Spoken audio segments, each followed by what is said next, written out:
안녕하세요. 민지의 꿀사연입니다.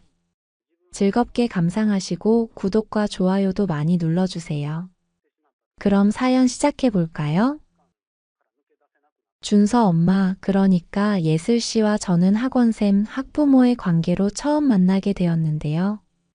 지금은 시간이 날 때면 서로를 위로해주고 만족시켜주는 그런 부적절한 관계가 되어버리고 말았어요.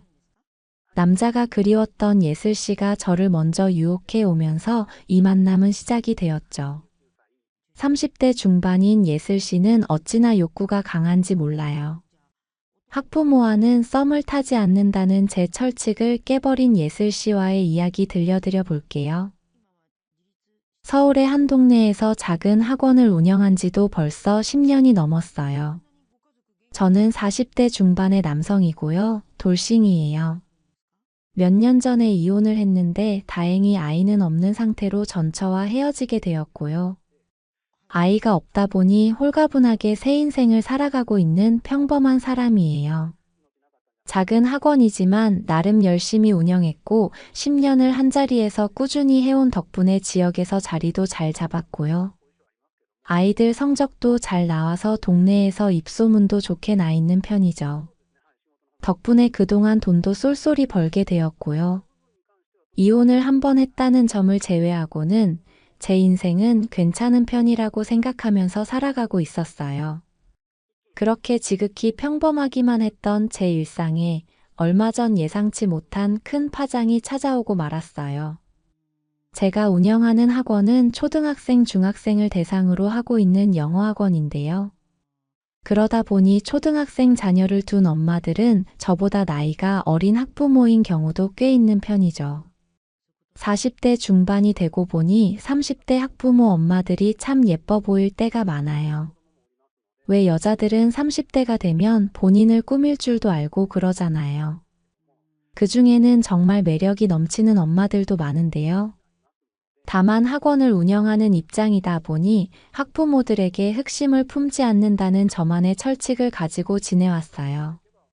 학원도 교육업인데 학부모하고 부적절한 관계를 맺었다는 게 동네에 소문이라도 나면 학원이 망하는 건 순식간일 테니까요. 그런 저의 의지에 금이 가기 시작한 건 바로 예슬 씨를 만나고 나서부터였죠. 그날도 여느 날과 다르지 않은 평범한 오후였어요. 초등 남학생을 저희 학원에 보내고 있는 학부모가 상담을 요청한 일이 있었어요. 준서라는 초등학교 3학년 남자아이였는데 엄청 개구진 편이고 말도 정말 안 듣는 녀석이었는데요. 바로 준서 엄마가 상담을 요청해 온 거였어요. 낮 시간에 학원에서 상담을 진행하기로 하고 기다리고 있었는데 약속 시간보다 몇 분 먼저 그녀가 학원에 도착을 했더라고요. 학원 문을 열고 들어서는 그녀를 보는 순간 엄청 감탄을 하게 되었어요. 바로 준서 엄마인 예슬 씨였는데요. 몸에 쫙 달라붙는 원피스를 입고 있었는데 옷 때문이었는지 가슴이 유독 도드라지게 커 보였고 아무튼 엄청난 글래머였어요. 외모는 특출나게 미인은 아니었지만 얼굴에 새끼가 가득해 보이기도 했고요. 저런 와이프를 데리고 사는 남편은 얼마나 좋을까 부러운 생각이 들기도 했죠. 신규생이 등록할 때는 상담 업무를 봐주는 여직원이 일 처리를 주로 하는 편이라 저는 예슬 씨를 처음 보게 된 거였는데요. 솔직히 말해서 학부모이지만 한번 품에 안아보고 싶다는 생각이 들었던 게 사실이네요. 아무튼 저는 상담실로 예슬 씨를 안내했고요. 마주 앉아서 상담을 하는데 어디다 눈을 두어야 할지 당황스러울 정도였어요. 그래도 상대는 학부모잖아요. 자꾸만 그쪽으로 눈길이 가는 건 어쩔 수가 없었지만 최대한 정중하게 상담을 진행했어요. 준서가 남학생이다 보니 집에서는 공부도 안 하고 엄마 말도 잘 안 듣고 하는 게 골치가 아팠나 봐요. 아이 공부 문제도 걱정되고 학원에 아이를 맡겨놓고 공부를 열심히 하고 있는 건지 이런저런 것들이 궁금해서 방문을 했다고 하더라고요. 저는 우선 따뜻한 커피 한 잔을 내놓고 이런저런 상담을 하기 시작했죠. 제가 10년이나 학원을 운영하면서 깨달은 점이 있는데요. 학부모랑 상담할 때는 상대방 말을 잘 들어주고 공감해주는 게 최고의 상담이라는 건데요. 그래서 그날도 상담을 진행하면서 최대한 말은 적게 하고 예슬 씨의 이야기를 듣고 맞장구를 쳐주면서 공감하는 모습을 많이 보였죠. 그런데 제가 그렇게 공감도 해주고 맞장구도 쳐주고 하니 그 모습이 예슬 씨의 마음에 들었던 모양이에요. 아이 이야기는 대충 끝난 것 같았는데 일어날 생각은 안 하고 은근슬쩍 다른 이야기들을 꺼내놓기 시작하더라고요.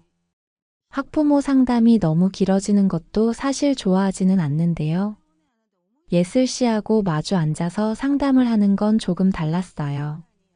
시덥잖은 이야기라도 나누면서 조금 더 한 공간에 있고 싶다는 생각이 들었죠. 얼굴은 보면 볼수록 참새끼가 넘친다는 생각이 가득 들었고요. 저도 모르게 시선이 가는 묵직한 거기는 정말 감탄이 절로 나오기도 했으니까요. 아무튼 예슬 씨는 조금씩 본인 이야기를 털어놓기 시작했어요. 준서가 외동인데 본인은 사실 둘째를 갖고 싶었다는 이야기를 털어놓기도 했고요. 남편은 사업이다, 해외 출장이다 이런저런 핑계로 집에 붙어 있지를 않아서 혼자서 아이 키우는 게 힘들다는 말을 하기도 했죠. 저는 어머님이 너무 미인이셔서 남편분이 엄청 좋아하시겠다고 능청맞게 이야기를 해봤는데요. 예슬 씨는 저의 그 말에 고개를 절레절레 흔들더라고요. 그러더니 남자들은 잡은 물고기한테 신경을 많이 안 쓰는 것 같다고 한숨을 내쉬었어요. 출장도 너무 자주 다니고 집에도 늦게 들어오고 본인에게는 무관심한 남편이라면서 속상한 속내를 드러냈죠. 아이 문제로 상담을 시작한 건데 어느덧 그녀의 이야기가 중심이 되어 있었고요.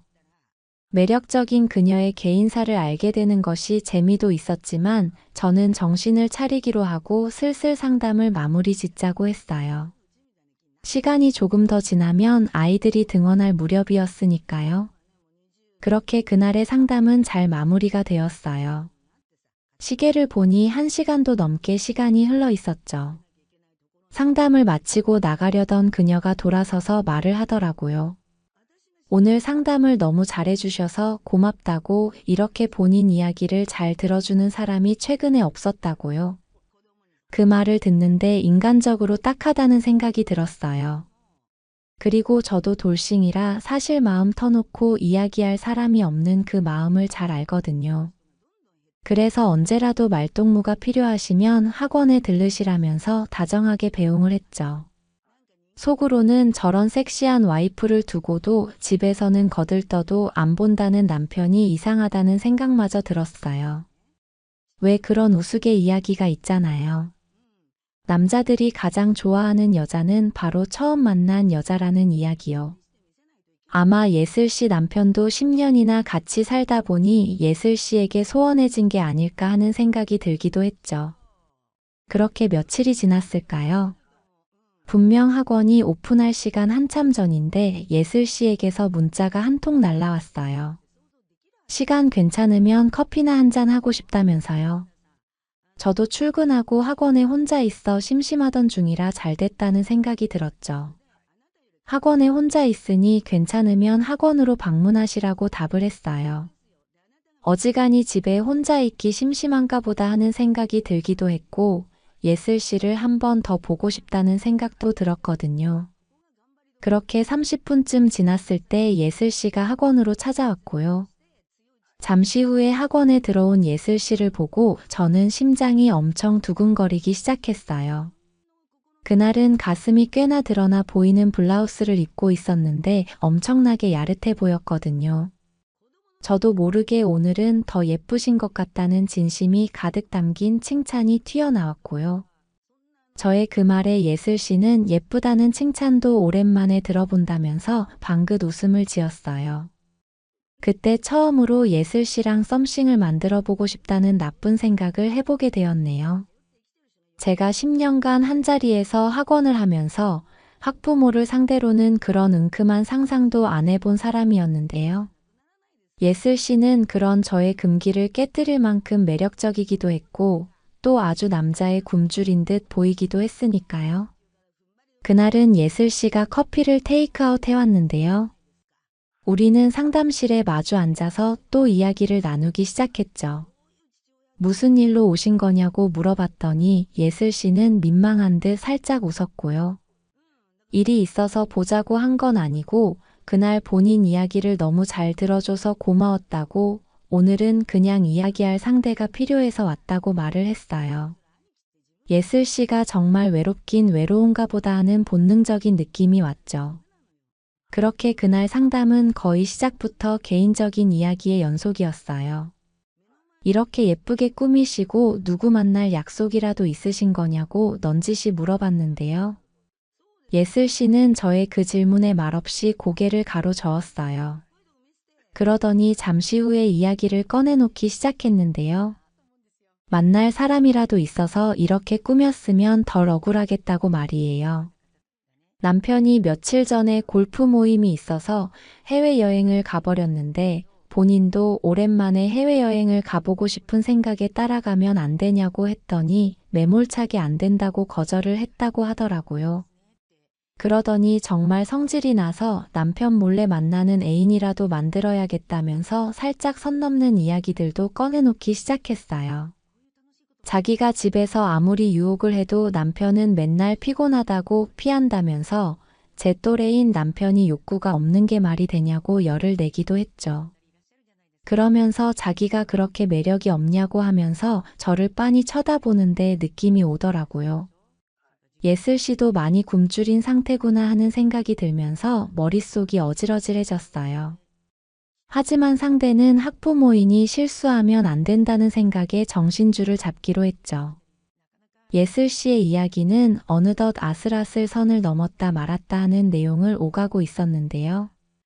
아랫도리에서 반응이 오는 기분이 들기도 했지만 저는 최대한 정중하게 대화를 이어갔어요.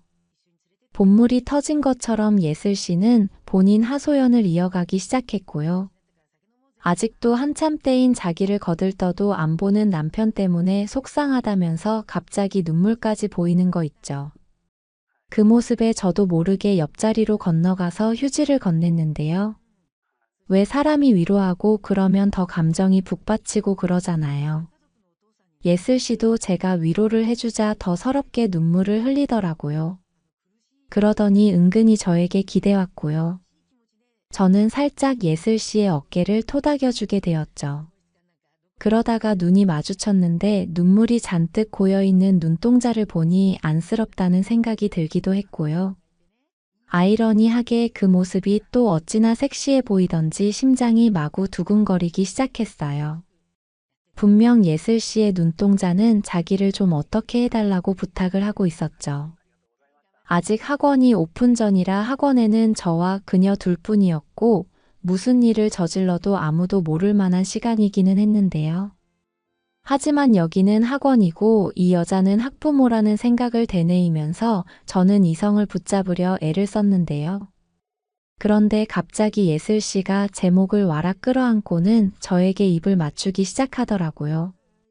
저는 화들짝 놀라서 그녀를 밀어내면서 자리에서 일어났어요. 분명 입을 먼저 맞춘 건 그녀였지만 저도 모르게 미안하다는 말이 튀어나왔고요. 예슬 씨도 당황했던지 눈물을 훔치고는 실례가 많았다면서 서둘러서 학원을 나가버리게 되었죠. 그 일 때문에 그날은 일이 손에 잡히질 않았어요. 이상해져 버린 이 일을 수습하고 싶어서 그날 저녁 학원을 마치자마자 예슬 씨에게 메시지를 보내봤죠. 악한 감정이 고조돼 그런 일이 있었던 것 같으니 없었던 일로 하고 지나갔으면 좋겠다고요. 그랬더니 한참 있다가 예슬 씨에게 문자가 한 통 날라왔어요. 본인이 감정이 북받쳐서 실수를 했는데 사과의 의미로 술 한잔 사고 싶다면서요. 왠지 그날 그 약속을 수락하면 일이 터져버릴 것 같다는 직감이 들기도 했는데요. 하지만 그런 유혹은 피해가기가 힘들잖아요. 저는 결국 예슬 씨와의 만남을 수락했고 잠시 후에 우리는 학원 앞에서 다시 만나게 되었죠.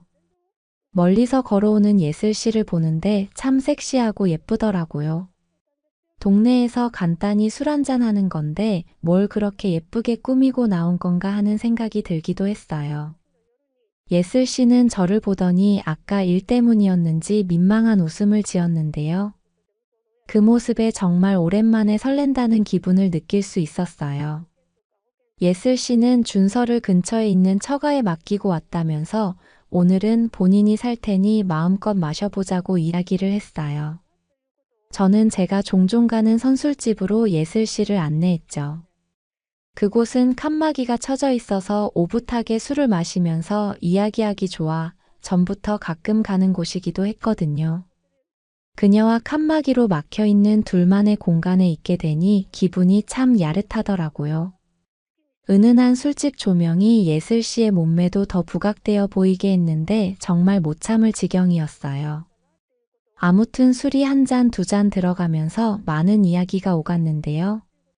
술이 들어가서 그랬는지 예슬 씨는 살짝 흐트러진 모습으로 또 푸념을 늘어놓기 시작했어요. 골프 모임으로 해외여행 나가 있는 남편은 톡을 보내도 답도 없다면서 본인 신세가 처량하다고 앙탈을 부리기도 했죠.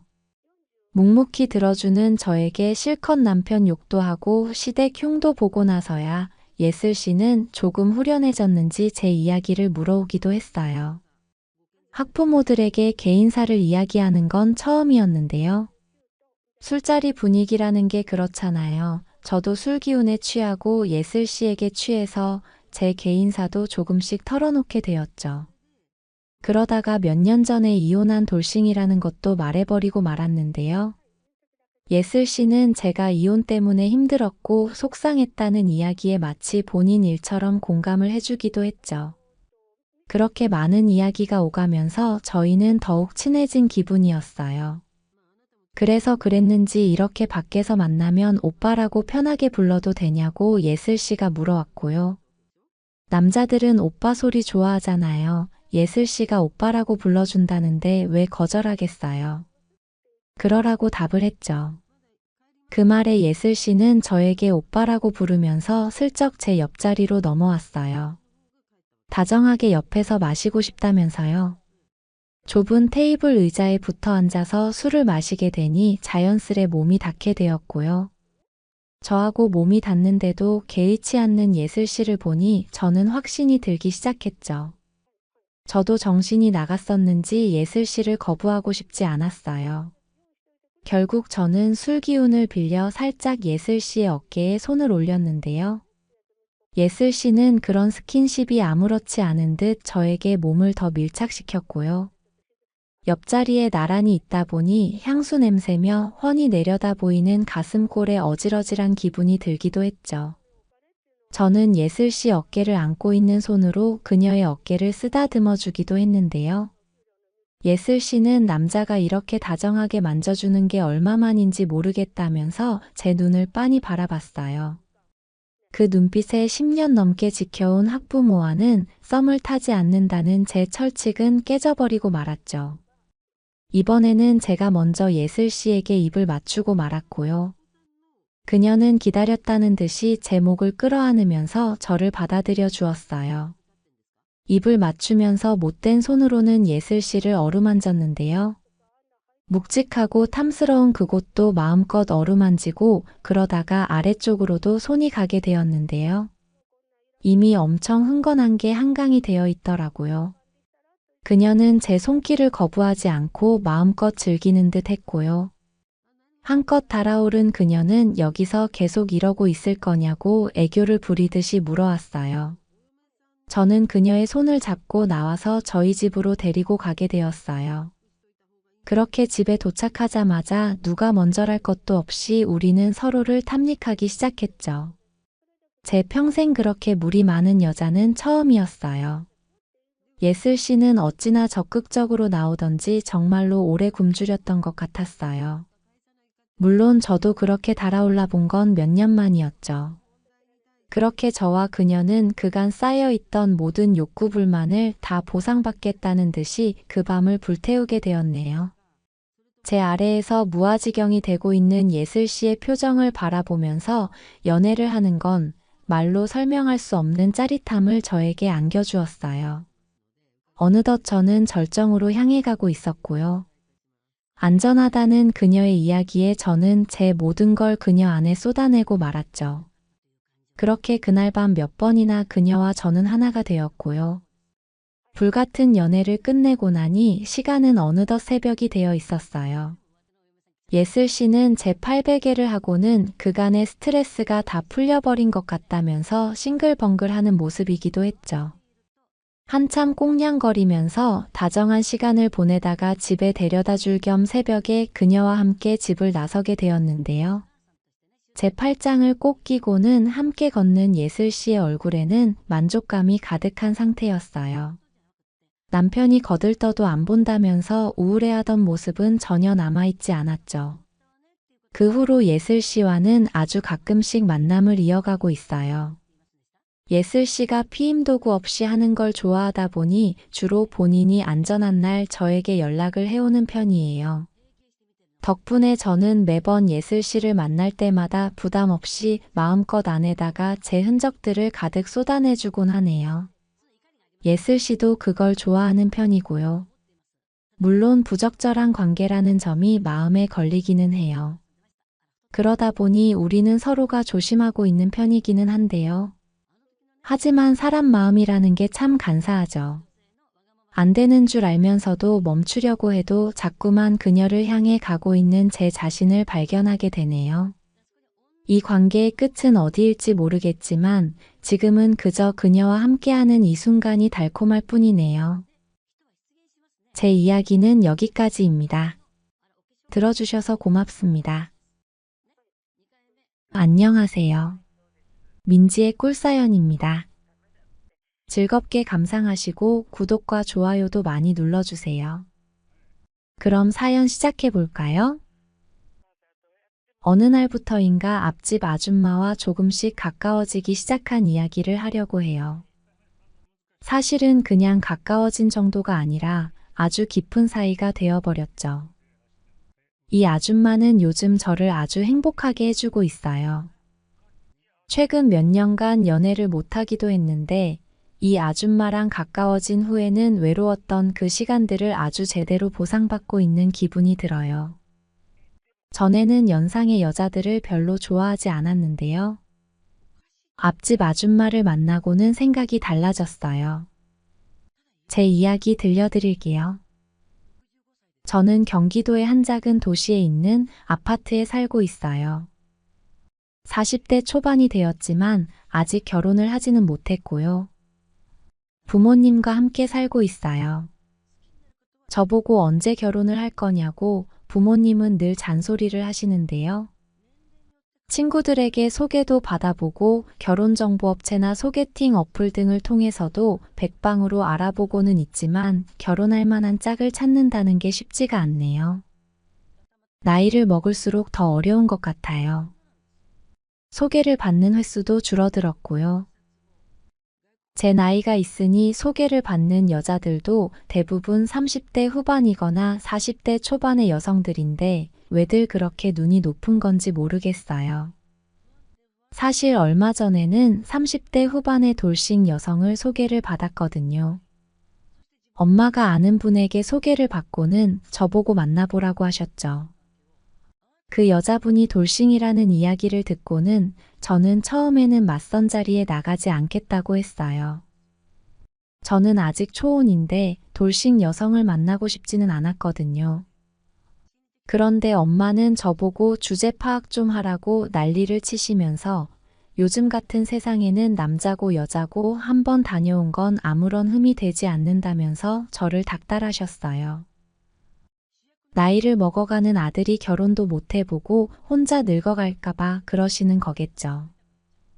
사지 멀쩡한 아들에게 돌싱 여성을 만나보라는 엄마의 속내도 이해가 가기는 했어요. 그래서 울며 겨자 먹기로 그 돌싱 여성분하고 맞선을 보게 되었죠. 피부과에서 상담실장으로 일하고 있다는 그 여성분은 사실 외모부터 별로 마음에 들지가 않았어요. 30대 후반인데도 저보다 나이가 더 들어 보이기도 했고요. 그래도 저는 맞선 자리이니 예의를 갖춰서 최대한 대화를 이어가 보려고 노력을 했죠. 그런데 그 여자분은 커피숍에 앉아서 대화를 하는 내내 심드렁한 표정으로 말도 별로 하지 않았어요. 1시간 정도 앉아서 대화를 나눴는데요.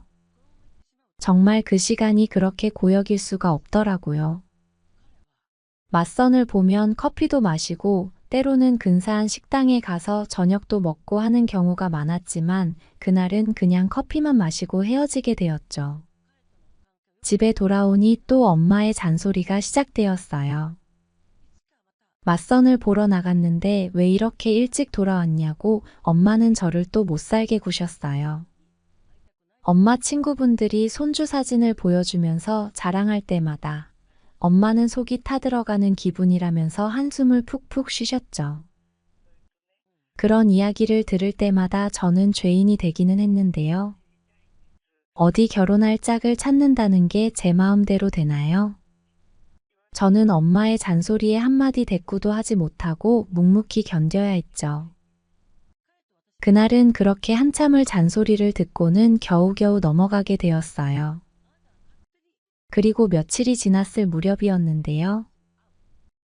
그날 마침 쉬는 날이어서 가까운 수락산으로 등산이나 다녀와야겠다는 생각에 집을 나서려는데 앞집에 새로운 이웃이 이사를 오는 것 같더라고요. 이삿짐 센터 직원들로 보이는 사람들이 바쁘게 짐을 옮기고 있었죠.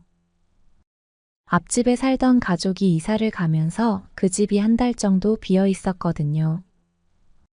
저는 어떤 사람들이 이사를 오려나 봤더니 인상이 선하신 아줌마가 집 안에 서 계시더라고요.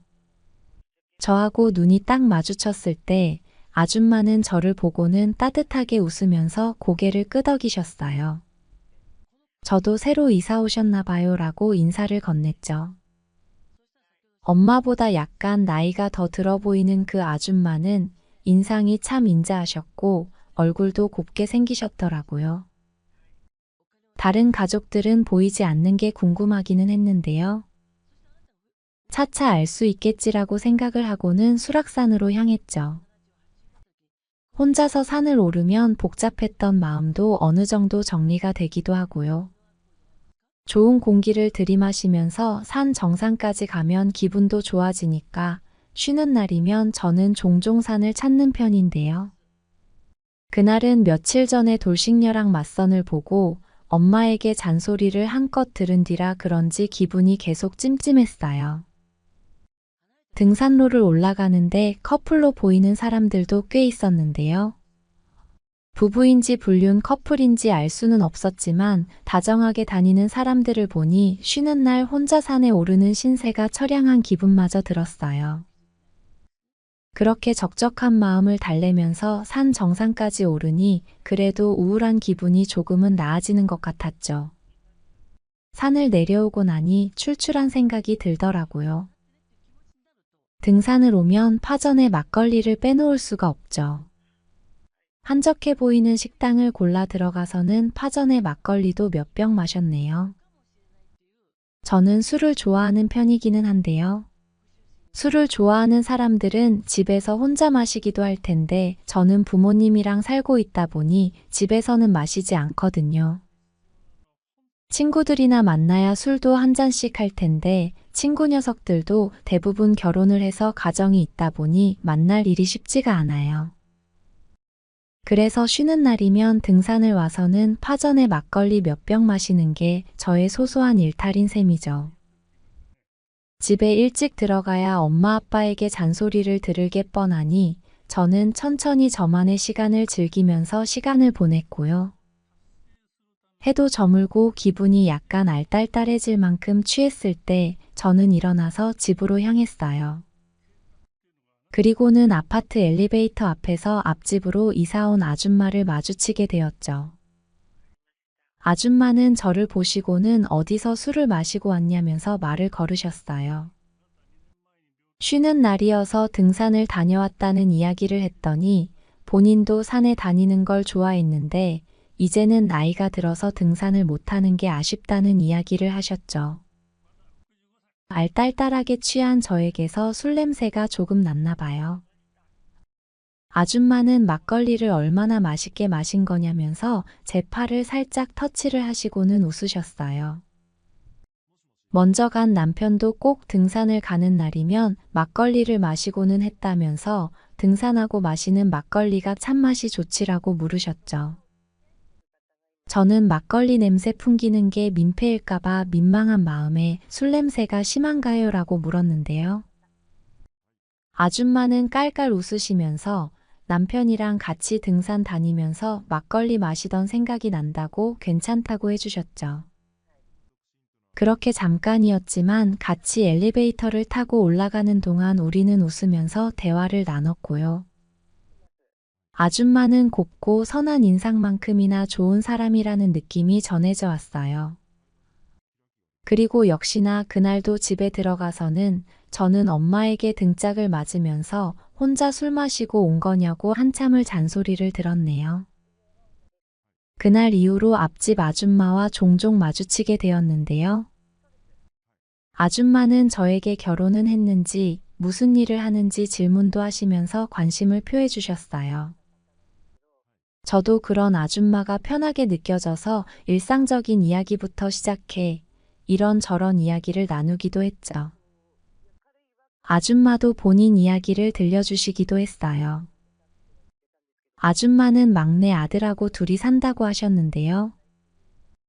저보다 10살 어린 그 막내 아들은 회사 일 때문에 주말에나 한 번씩 집에 온다고 했죠. 아마 평일에는 집에 대부분 혼자 있으셨던 모양이에요. 그래서 그랬는지 아들 같은 저를 마주치기만 하면 엄청 반가워하시면서 말을 걸어오시곤 했어요. 그러던 어느 날 제가 쉬는 날이었는데요. 그날도 집에 있기가 뭐해서 등산이나 갈 생각으로 집을 나서는데 앞집 아줌마를 마주치게 되었죠. 아줌마는 제 복장을 보시고는 등산을 가는 길이냐면서 자기도 따라가고 싶다는 이야기를 하셨어요. 그러더니 자기가 준비를 하는 동안 잠깐 집에 들어와서 기다리라고 하셨죠. 얼떨결에 예정에도 없던 등산 약속이 잡혀버렸어요. 그렇게 아줌마 집에 처음 들어가 보게 되었네요. 특별할 건 없는 집안이기는 했는데 아줌마는 집을 깨끗하게 잘 정리해 두신 듯 했죠. 잠깐 거실 소파에 앉아서 기다리니 아줌마는 안방에서 곱게 외출복을 차려입고 나오셨어요. 그 모습이 귀여워 보여서 저는 아줌마를 보고는 엄청 고우시다고 칭찬을 해드렸죠. 아줌마는 기분이 좋으셨는지 제 팔을 이끌면서 어서 가자고 하셨어요. 오랜만에 산에 가보는 거라 기분이 설렌다면서 정상까지는 못 갈 것 같지만 그래도 잘 따라와 보시겠다고 하셨죠. 그렇게 아줌마와의 뜻하지 않는 등산을 가게 되었어요. 혼자서는 등산을 갈 생각하기가 쉽지 않았다면서 아줌마는 내내 들뜬 마음을 감추지 못하셨죠. 산까지 가는 차 안에서도 산을 오르면서도 참 이야기를 많이 나눴네요. 앞집 아줌마는 사람을 편하게 해주는 능력이 있더라고요. 아줌마와 마치 오래 알던 것처럼 편한 느낌마저 들었죠. 그렇게 가까워진 기분이 들어서 그랬는지 길이 험한 곳에서는 자연스레 아줌마 손을 잡아서 이끌어 드리기도 했고요. 경치가 좋은 곳에서는 잠시 나란히 앉아서 챙겨간 물이며 음식을 나눠 먹기도 했죠. 갑작스레 등산을 따라오겠다는 아줌마에게 처음에는 약간 어리둥절한 기분이 들기도 했는데요. 그래도 같이 산을 오르고 이런저런 이야기를 나누다 보니 그런 생각은 어느새 사라지게 되었어요. 혼자 올랐다면 정상까지 다녀왔겠지만 그날은 아줌마 관절을 생각해서 중간쯤 산을 올랐을 때 이제 저도 힘드니 내려가자고 이야기를 드렸죠. 등산은 내려가는 길이 더 위험할 수 있으니 내려오는 길 내내 저는 아줌마 손을 잡아드렸어요. 저도 그렇고 아줌마도 그렇고 얼굴에 웃음이 떠나지를 않았죠. 아래에 다 내려왔을 때 저는 아줌마를 제가 종종 가던 파전집으로 모시고 갔어요. 등산의 마지막은 파전에 막걸리를 마시는 게 제격이니까요. 아줌마는 술을 많이 드시지는 않았는데요. 그래도 등산 후에 막걸리를 마시는 건 몇 년 만이라면서 어찌나 좋아하셨는지 몰라요. 아줌마와 가까워진 것도 있고 오랜만에 말이 통하는 상대를 찾아서 저도 기분이 참 좋았나 봐요. 제가 막걸리를 조금 과하게 마시게 되었어요. 술을 한잔하니 속에 있는 이야기도 많이 꺼내놓게 되더라고요. 나이를 먹어가면서 집에서 결혼하라고 잔소리 듣는 이야기도 하게 되었고요. 맞선을 보고 여자들을 만나도 별다른 소득이 없어서 속상하다는 이야기도 꺼내놓았죠. 저는 농담 삼아서 수년간 여자랑 썸씽이 없다 보니 스님처럼 강제로 금욕하는 생활을 하고 있다는 이야기도 했는데요.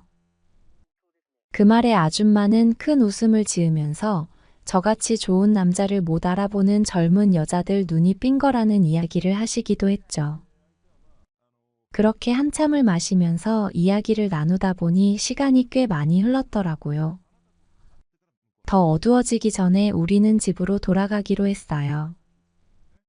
집으로 같이 돌아오는 길에 아줌마는 오늘 정말 즐겁고 고마웠다고 해주셨죠. 돌아오는 택시 안에서 제 손을 살포시 잡고는 이사 오고 좋은 이웃이 생겨서 기분이 좋다는 이야기도 했고요. 집에 도착해서 헤어지려는데 아줌마가 그렇게 술이 잔뜩 취해서 집에 들어갈 거냐면서 자기 집에 잠깐 들렀다 가라고 하셨어요. 저도 술 냄새 풍기면서 집에 들어가기는 싫어서 아줌마네 집에서 술을 조금 깨고 가야겠다고 생각이 들었죠. 아줌마는 저보고 소파에서 기다리라고 하시고는 주방에서 따뜻한 꿀물을 타서 가져다 주셨어요. 등산도 했고 술도 마신 탓에 따뜻한 꿀물이 들어가니 몸이 노곤해지더라고요. 저는 잠깐 누웠다 가겠다고 했더니 아줌마는 그러라고 아예 거실에 이부자리를 펼쳐주었어요. 쓰러지듯이 포근한 이불에 누우니 세상 천국이 따로 없더라고요. 술김에 무슨 객기인지 저는 아줌마에게 옆에 와서 같이 누우시라고 손짓을 했죠. 누워서 같이 이야기를 나누자고요. 아줌마는 묘한 웃음을 짓더니 제 팔뚝을 살짝 때리시고는 거부하지 않고 제 옆에 조용히 누웠어요. 그렇게 나란히 누워서 이런저런 이야기를 나누니 정말 좋더라고요. 그런데 단둘이 한 이불에 누워서 이야기를 나누다 보니 약간 기분이 묘해졌다고나 할까요? 뭐에 홀린 듯 저는 아줌마에게 살짝 입을 맞추고 말았는데요. 아줌마는 피하지 않고 저를 받아주었어요.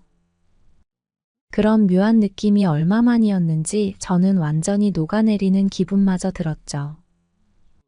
저는 용기를 내서 조금 더 들이대게 되었는데요. 아줌마는 저를 살며시 밀어내더니 땀 흘리고 와서는 이럴 거냐면서 목욕물 받아줄 테니 같이 씻자고 하셨죠. 원래 이러려고 했던 건 아니었는데요. 저는 아줌마의 리드에 이끌려서 목욕까지 하게 되었어요. 아줌마가 받아놓은 뜨끈한 욕조물에 몸을 담그니 온몸의 긴장이 풀리면서 저는 완전히 무장해제가 되어버렸죠. 그렇게 잠시 몸을 담그고 있다가 저는 살짝 잠이 들기도 했어요. 아줌마는 젊은 총각이 아줌마 데리고 등산 다녀오고 같이 술 마시고 놀아주느라 피곤했겠다면서 제 등에 비누칠을 해주기도 했죠. 그날 욕실에서는 아줌마와 저의 웃음소리가 끊이지를 않았어요. 우리는 그렇게 씻고 나와서는 아까 하던 걸 마저 하게 되었죠. 사랑을 나누고 난 후 아줌마는 이런 시간이 오랜만이었다면서 제 품에 안겨왔고요. 저도 이런 일이 얼마만인지 모르겠다고 털어놓게 되었죠. 그렇게 조금 더 있다가 우리는 한 번 더 사랑을 나누게 되었어요. 그 후로 저는 앞집 아줌마와의 연애를 시작하게 되었네요. 쉬는 날이면 아줌마랑 같이 등산을 가기도 했고요. 일찍 퇴근하는 어떤 날은 집에 들어가기 전에 아줌마네 집에 들러서 아줌마랑 좋은 시간을 보내고 돌아가기도 했죠.